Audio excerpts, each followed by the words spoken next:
if you're a baseball player looking to take your performance training to the next level, then you need to make sure you have a heavy and steady dose of plyometrics in your program.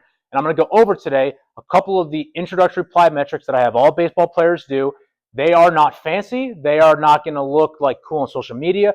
But in my opinion, you need to be able to master these basic plyometrics, because it shows you not only how to get down to the ground, so how to decelerate, but how to quickly re-accelerate, essentially that concentric portion. So the first thing that we're going to go over here is really just a counter movement jump more than anything. So counter movement jump is you have essentially a quick deceleration followed by an acceleration more than anything. Okay, so what that looks like is here's the deceleration, here's the acceleration, so the concentric part. So this is the eccentric and this is the concentric. What I'll say is all these plyometrics I'm going to show you here today are what we call extensive plyometrics. So there's extensive and then there's intensive. Extensive is much more submaximal, so not trying to jump through the roof. Submaximal based plyometrics, focusing on good quality rhythm and continuous movements. Again, these are more than anything used to develop essentially good muscular endurance, good joint proprioceptive awareness, and really just how to teach guys how to quickly decelerate and accelerate. So from a counter movement jump standpoint, what that looks like, you're going to have hands on the hips here. It's going to be a quick down, up, and back down. That's one. Now, when we go from an extensive standpoint, we're looking for continuous movement. So what that's going to look like is we're just going to start stringing reps together. So you can start 2 together, 3 together, and then once you get comfortable, you can go through a full 15 together. So what that looks like is here, down, up.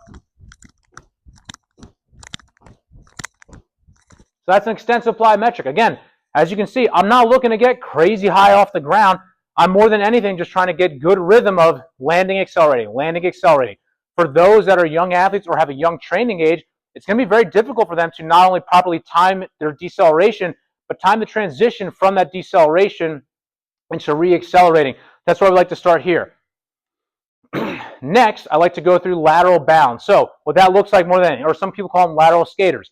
I am not looking for you to gain maximum distance side to side. It's really more than anything about teaching you how to get into your knee and hip and then propel off that. So what it's going to look like is here, I'm going to start on one leg. I'm then going to essentially jump to one side. You can stick the landing at first to get a feeling for it if you want to. So landing-wise, you want to have a slight knee bend and you're in that back hip. And if I just put my other foot down, it's the same position as I did my counter movement jumps in. So again, you're going to be here, jump, jump, jump.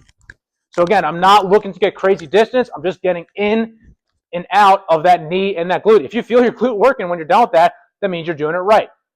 The last variation I like to include in our programs are split squat based variations. So we'll go split squat same side, and then once someone gets a little more advanced, we'll go split squat alternating. So what I do not want, or really cue or coach, is a max like all the way down to a knee and jumping up or whatnot. I case believe these are more like high split squats. So what it's going to look like is I'm going to be in that kind of split squat position here, hands on the hips, down, up.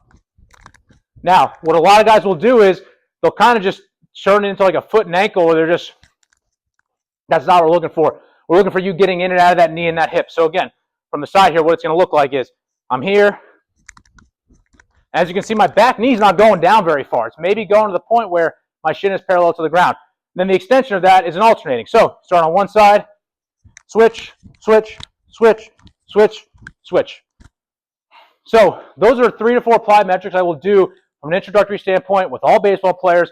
We'll start 2 to 3 sets of 12 to 15 reps each. We'll kind of spread them out throughout the workouts throughout the week, and they might stay there for a good month or so, or really until we feel comfortable with them going and reproducing max force. One thing I didn't show, but I'll talk about today is you can do some box jumps at this point.